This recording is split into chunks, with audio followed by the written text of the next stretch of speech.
Thank you. A strong case, I believe, can be made presently. It's easier to be Jewish in the diaspora than it is to be a non-Orthodox Jew in the state of Israel.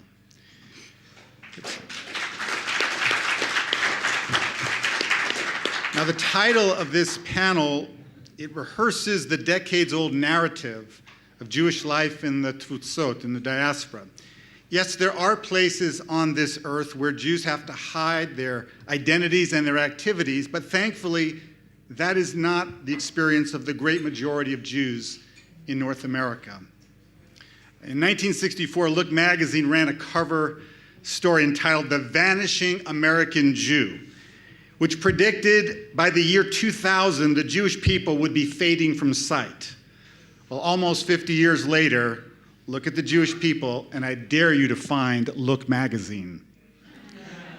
They went out of business long ago, and we're still very much here.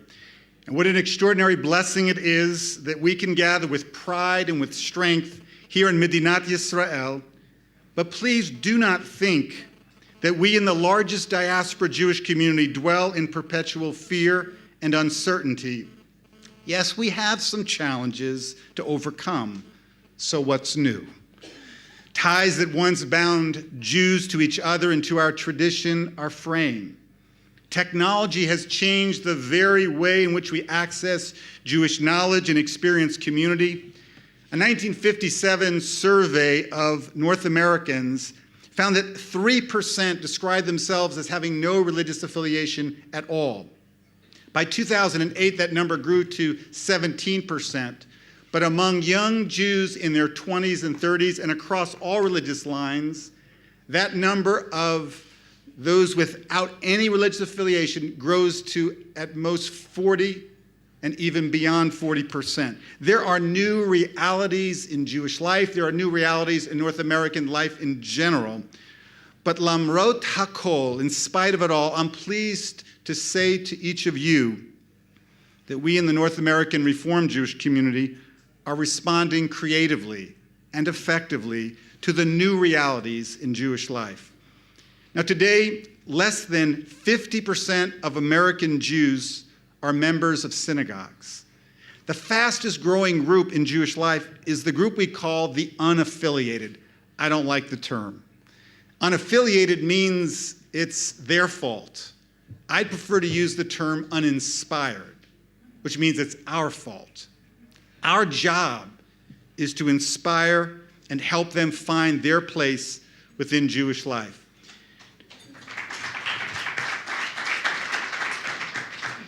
Now, the Reform movement is very committed to reaching and engaging the uninspired by reaching beyond the walls of synagogues to meet people where they are and not wait for them to come to us. For this next era in life, in Jewish life in particular, the Reform movement is catalyzing congregational change, creating a compelling presence in digital media, on the college campus, across town, and all over the world. Why? So that all who are hungry for inspiring spirituality, passionate prayer, probing study, and social justice can find their way to us. Ours is the Judaism of autonomy, inclusiveness, creativity, passion, relevance, and yes, depth. We, I believe, are the Judaism for a new era. Now, for too long, the Jewish community had no place for interfaith families and LGBT Jews. Reformed Judaism lovingly embraces all who have been previously kept out of Jewish life. And what has happened in so doing, we have grown in size and in strength. We are the largest movement in Jewish life, 1.5 million people. Now, 2 weeks ago, I was in Cincinnati, Ohio, for the ordination of our new rabbis. It was a chance for us to celebrate the 40th anniversary of the ordination of the first woman rabbi, Rabbi Sally Priesand. Now, Sally literally broke through a barrier, forging a path that many, many have followed. Judaism was never meant to be frozen. Reformed Judaism is not afraid of change. Since Isaiah and Amos, the Jewish tradition has been serious about social justice. Ritual is powerful, but it is not a substitute for creating a society that cares for the stranger, even when those strangers come from the heart of Africa. The commandment to love the stranger doesn't specify how that stranger came to live amongst us.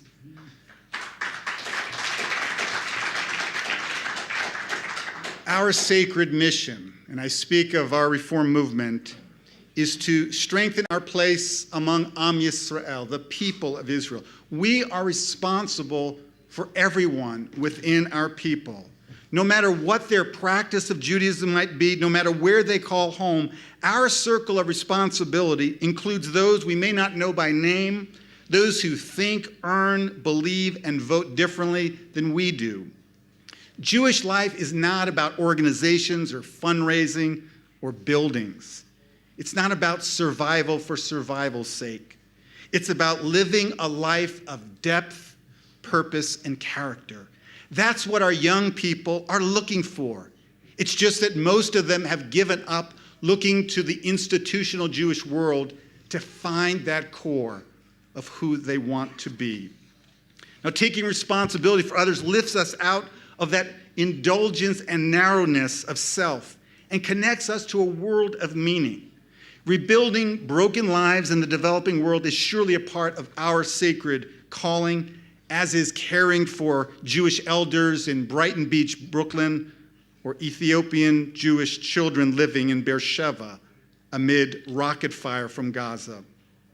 On our North American movement's front, we are forging ever deeper ties with the state of Israel.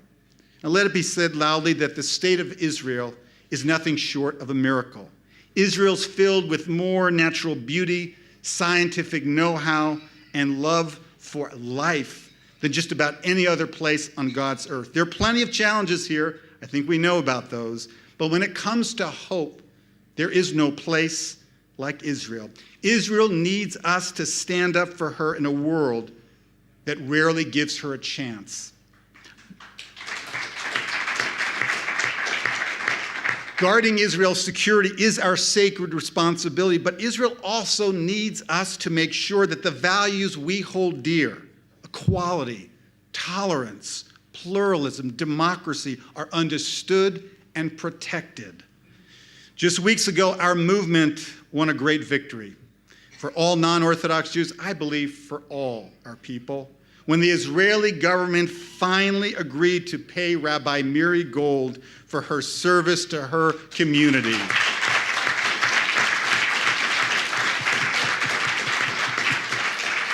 That didn't happen overnight. It was the result of years of petitions and legal battles to win this historic decision. And we still got a long way to go to make sure that Israel protects and supports all expressions of Judaism. Before the establishment of the Jewish state, and with this I'll conclude, David Ben-Gurion sought the wise counsel of a trusted colleague, Yitzhak Tebenkin, in making a very critical decision. Tebenkin said, I need a day to consider this crucial decision. At the appointed time, he gave Ben-Gurion his answer. And Ben-Gurion said, I accept your answer, but why did you need a day? Who did you consult with so that you could make this decision? Tebenkin said, I consulted with two people, with my grandfather who died 10 years ago, and with my grandson who is not yet born. As we reimagine Jewish life, we must look both to the past, but very, very intently on the future. We have a phenomenal opportunity to revitalize Jewish life. Rarely in Jewish history have we known an era of so much creativity or innovation, and no previous generation has possessed our resources and our potential. I firmly believe that the best is yet to come.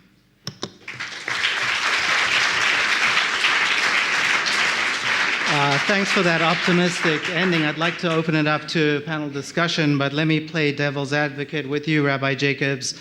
According to the same survey that Professor Liverant cited, it's the Haredim who have provided the biggest increase in the New York population.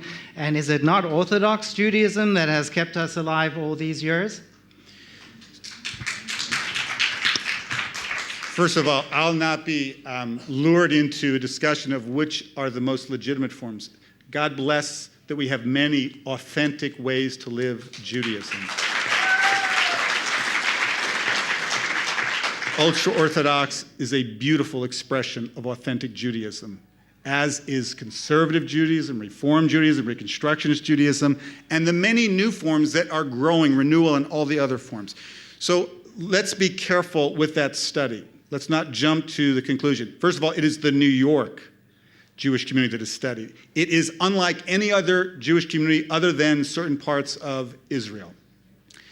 And when you talked about the study showing how the increase in Jewish poor is directly proportional to the increase in ultra-Orthodox Jews in the greater New York area. They are also, by and large, a community that does not support the many communal institutions that care for our community. So it's a very complex study, and I would say that we don't actually know enough details to conclude that we are shrinking on a steady decline. And what I would add, and certainly in response, we have to face, there are real facts, there are real challenges. But the way to face them is actually to think about change. Why are we here at this conference? We're here, I heard Shimon Peres just a few minutes ago talking about change in the most dramatic and compelling ways. That's what the Jewish community is required to do. I believe that's what we are doing. And by doing so, I believe that we are going to change the demographics. And by opening the tent, just as Manuel has said, we are going to make, for many people who have not found a Jewish home that is wonderfully nourishing, inclusive, and very, very committed to the Jewish future. Rachel? I think added to that is, instead of looking what divides us, I think we need to look at what brings us together. We have more in common as Jews than we have that separate us.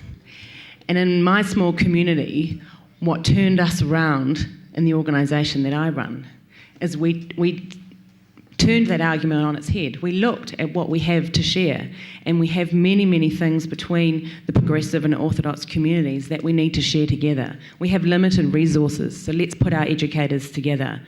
We have two amazing Zionist youth movements. Let's train our leaders together. Let's train our young students about Hasbara together.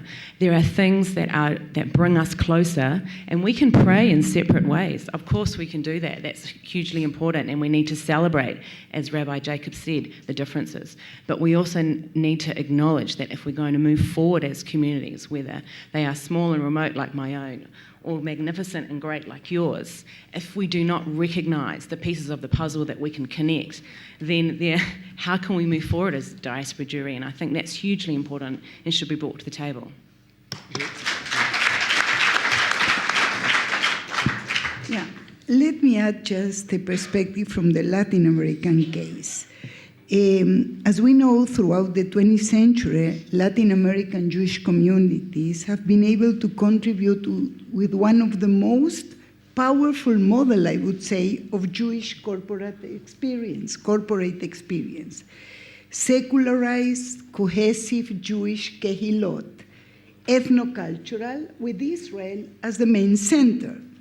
Clarity of defining boundaries, richness of institutions to which I refer, unmistaken Jewish contents, and acceptance of this life in the context. Now, there is an emerging pattern that crosses all the Jewish world, which is religious revival, if we may say so.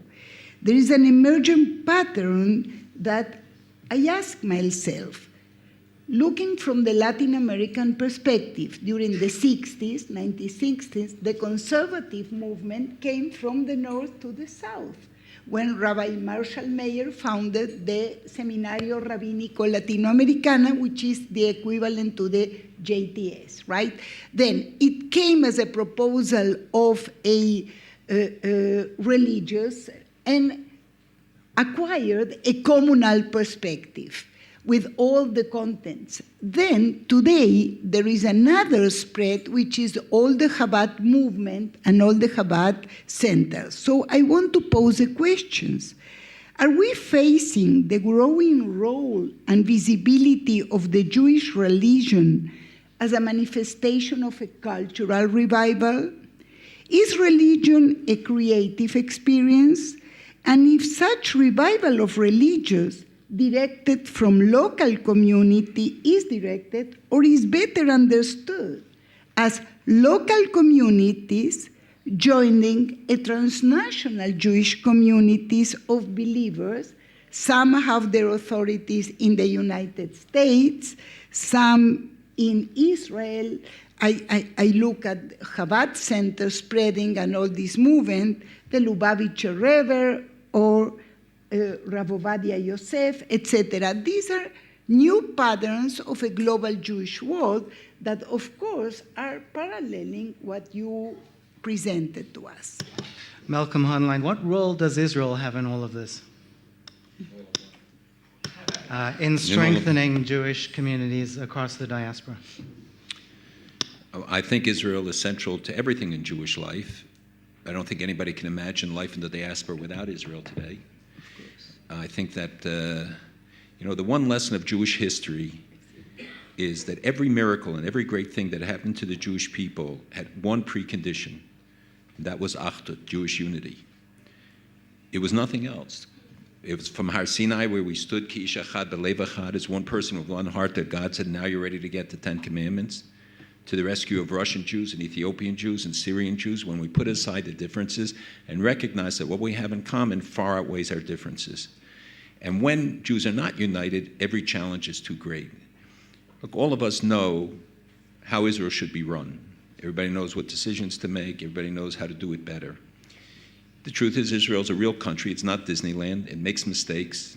It's sometimes Neverland, but it's not Disneyland. It's a real place with real challenges, run by real people, human beings.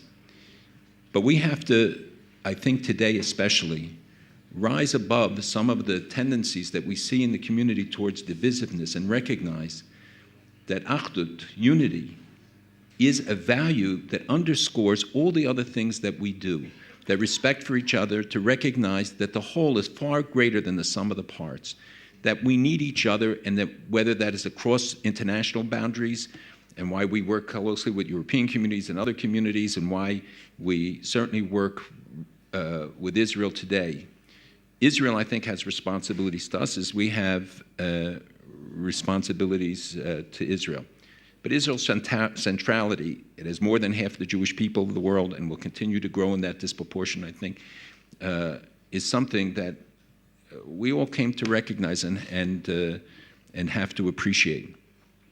So, to me, Israel's a source of inspiration. Israel should be a source of guidance. Israel should be a center that we all recognize, and each one defines the relationship in somewhat different ways, but not the core nature of Israel's relationship to the diaspora. You know, for at a time when we have a Khamenei who puts a map on the internet, and he shows a map of Israel and which missiles are going to destroy which city, and then ends up by saying that we're going to wipe the Jewish people off the map, not just the state of Israel. Then we have to understand the unity of the Jewish people in facing challenges today, whether it's delegitimization, all the other challenges, and particularly at a time when we have an overriding threat. You know, I reject the comparisons to the 30s, but I must say that the experience of the last weeks and months in dealing with Iran makes me understand the 40s. The apathy, the indifference, the lack of sense of urgency that is so apparent, and the failure to understand that when dictators say something, they mean it. They tell the truth. Leaders of democracies lie, but dictators tend to tell the truth. And we have to take what they say seriously. So this is a time, and I'm not saying you compromise principle. It's the reason why I've worked for more than 25 years at the conference and before that in the JCRC and umbrella organizations, because I really believe deeply in Klal Yisrael. I really believe that Jews have to come together. And when you can build an atmosphere of respect, then you can deal with the differences. But today we have to show and especially educate our young, not just about the tsaros, but the victory, the joy of being a Jew. A rabbi, I think you made mention of something which I also said, and it made me think of something. How many people, how many communities celebrate the discoveries that have been made in Yerushalayim in the last few years? Unbelievable things. The little gold ball that fell off the gown of a Kohen on his way to the temple, the carving of a menorah, the first stamp with the name Bethlehem ever found at a time when everybody was denying its existence. When we see 40 countries gathering in Amman, Jordan, under ISESCO, the Islamic Society for Education, and what is their goal? At a time when you have all the turmoil, all unrest, the killings in Syria, to declare that Kever Rachel and Marat HaMachpelah and the Kotel are Muslim holy sites and not Jewish holy sites. They understand better than many of us that if you take away our past, you take away our future. That if we don't have a claim here, what right do we have to be here in the future? And this is, to me, the centrality of Israel, that no matter where you live, we all have a special connection, and we have to educate our young. For many years, we've taken them for granted. There's no material for 5-year-olds and 6-year-olds that teaches them about Israel. And it's not a political agenda. It's who they are. It's part of their identity. And if we inculcate that into them when they're young, when they get to college, they'll be prepared to meet the challenges. You can't do it when they're 20 years old and going there and meet professors and meet others and come to a climate that is hostile. We see increasingly hostile atmospheres, and therefore it's really critical for us to be able to talk honestly about the problems in Israel, but at the same time, not let that in any way denigrate the beauty, the amazement, and frankly, I see it every time through the eyes of non-Jews we bring here. It reminds me of things that I take for granted about the privilege of having a state of Israel, the miracle of the state of Israel that we dare not take for granted.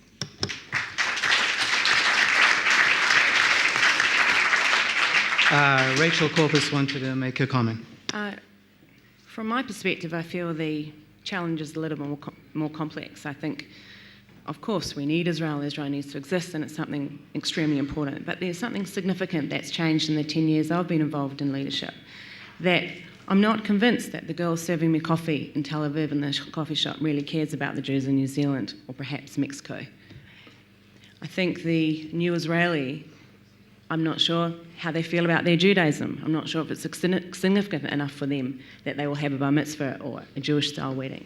So when we talk about Israel as the centre of our life and that we need Israel and Israel needs us, what actually does that mean? And I think diaspora Jews need to ask themselves that question, because it's a lot of pressure that we're putting on the state to say we need you so desperately when perhaps a big chunk of the population doesn't really care about who we are and what we're doing. And I can see people's heads nodding. Yes, I so can. I think that's a very valid point that needs to be acknowledged. So when we're talking about engaging with Israel, identifying with Israel as part of our community, we need to empower our young leadership to be realistic about the Israel that they are going to see. Someone could wake up the gentleman in the front row. Emmanuel Fiano, you're a politician. How do you answer this question, and how do you counter the delegitimization of Israel, for want of a better word, until we find a better word, in Italy? Let me first say that I think that Jewish people has to participate in political life of their countries. I think we need Jewish people in the political life because I think that Jewish people has always to stand up for every struggle in favor of freedom and democracy. We have experienced what means in the history the lack of freedom and the lack of democracy, and I think that we have to bring this expertise to the political life. And let me also say that the very deep and current economical crisis which is running all over the Western world, especially in Europe, brings more dangers for the rising up of new fascist movement, a new Nazist movement, as you saw and as we saw in Greece, and we saw in Austria, and as we saw in Holland, and as we saw in Belgium, and dangers of new power, new strength for the anti-Semitism, as we saw in French, which brings me to think that for the future of the Judaism, we don't have to speak only about the centrality of Israel, not only about the organization or about the open model of our institutions and communities, also about the role of the Jewish people in the common life, in the normal life. I think that we have to recognize ourselves as people always struggling in favor of freedom and democracy. And as the future of the Jewish people is not always done, it's not already done, it's in our hands. Also, the future of democracy is not already done, it's in our hands. And I think I belong to a party, of course, the Democratic Party, but I think anyway we have to participate in the political life. We don't have to let the people think that we struggle and we participate in battles only in favor of our matters, of our business. This is my vision. Thank you.